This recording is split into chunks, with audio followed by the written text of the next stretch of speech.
Hello there, YouTubers. We are working on a 2012 Chevy Equinox 2.4 liter four-cylinder.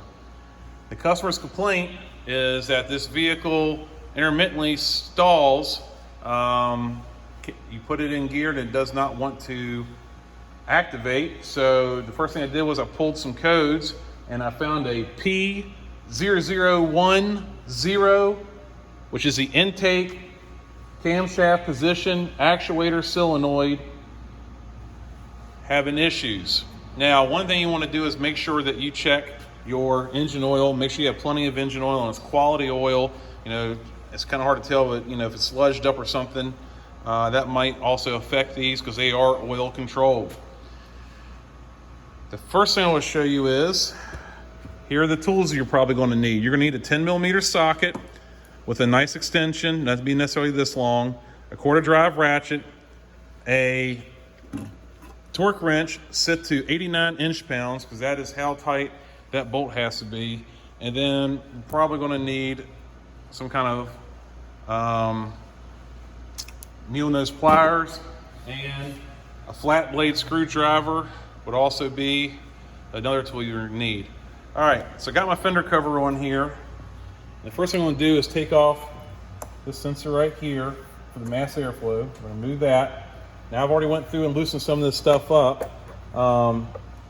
This one right here is PCV hose. You have to be kind of gentle, but you just kind of pull it and just kind of bend it out of the way, so that way it's out there. You don't want that thing breaking. The other thing you want to do is you want to come over here with your screwdriver and down here on the throttle body, see if I can show you.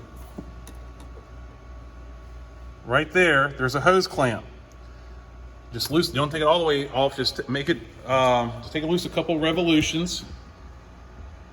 Okay, you take this hose clamp, take this loose, pull that up, and then you just kind of pop it out of it. Now the way this thing sits on there in the back, it's got two ports here and two tabs that it sits on. I'm going to take this and just I'm going to put it to the side for right now. All right. Again, keep in mind you don't want to damage this PCV valve too. All right. Next thing you want to do is take your engine oil cap off. Remove this.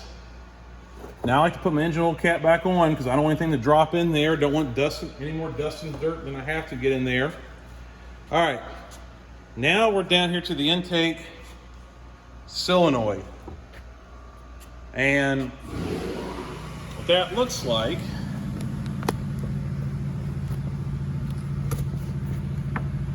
is this one right here.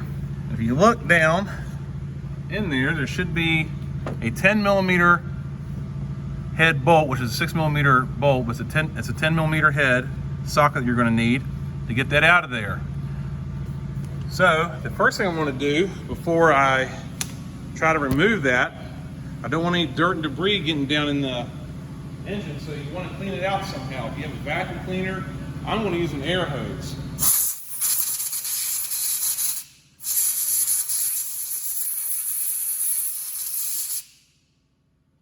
All right, I made it, should be clean. Let me take another peek. Yep. All right, next thing you want to do is take your screwdriver. I might be able to do it by your hands. Just sometimes you need a screwdriver for assistance, a little one.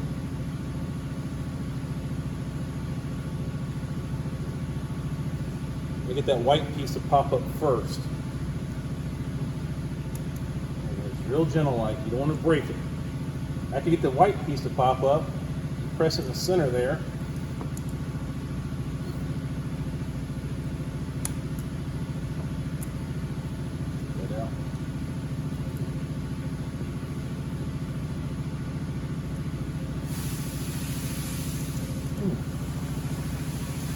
All right, got it. Fought me a little bit there. I was trying to be gentle with it so I don't break it, because these plastic things will break. All right, I'm gonna put this out of the way for right now. Grab my 10mm socket, extension, and ratchet, and This is the intake one, and the reason I know this is the intake side is because the intake manifold is right here. And the exhaust manifold's over there. That's how I know I'm doing an intake manifold. All right, here come your big pliers here. Just lift it up. Real gentle like, real easy.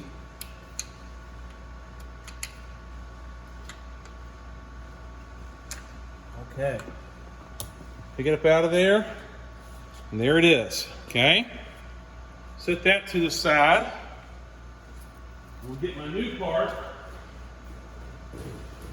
Now, I like Dorman parts for the main reason that these are lifetime guaranteed. The way I understand it, every part Dorman makes is lifetime guaranteed on the part.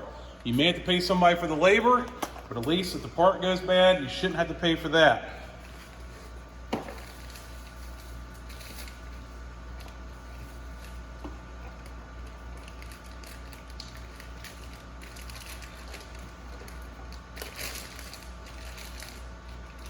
All right, I got this new one here, and I'm going to take some engine oil and I'm going to coat that O-ring. This O-ring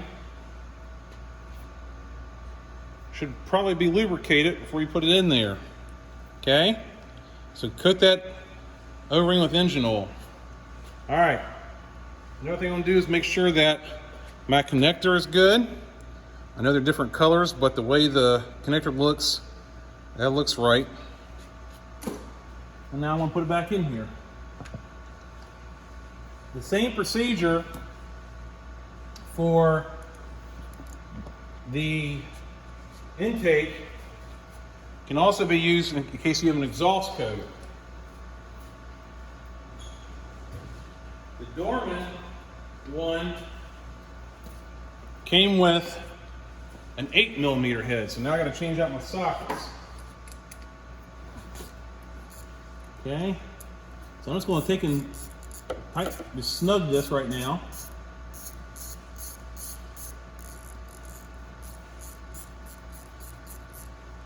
Okay, I snugged it. And now I'm going to get my torque wrench. I already set it to 89 inch-pounds.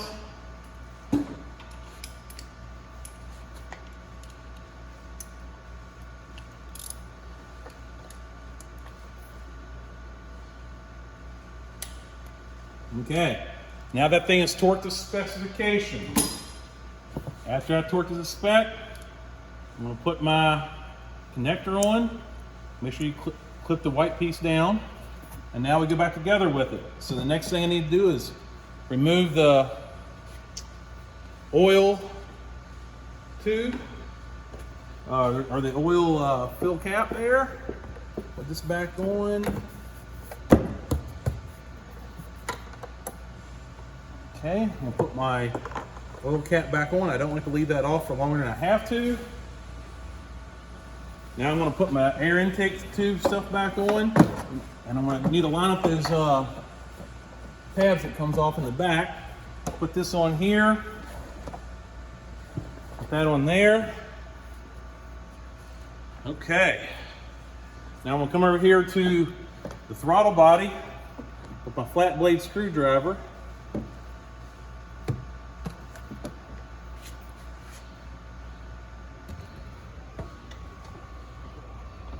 So you can see what I'm doing. I'm just going to snug that up.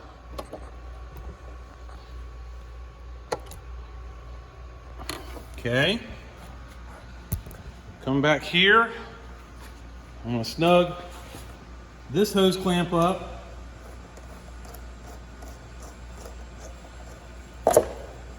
Okay. It's snug.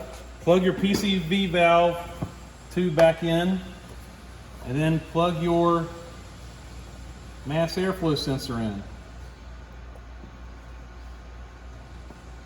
Okay. All right. Now, Dorman recommends we do an oil change. See right here on this card, which I got all nice and oily. And so that'll be the next step, is doing an oil change. Because it says on here, Dorman Products requires an oil change to be performed whenever VVT components are installed. Please use manufacturer specific oil viscosity and fill the system to proper level. If the engine oil maintenance has not been performed, VVT problems may persist. So these valves are hydraulically controlled, and if you have dirty oil and stuff like that, it can actually affect your valve operation. Or these things are also known for oil consumption, these engines are. So if it has low engine oil, you can't expect that valve to work correctly. Alrighty, thank you for watching.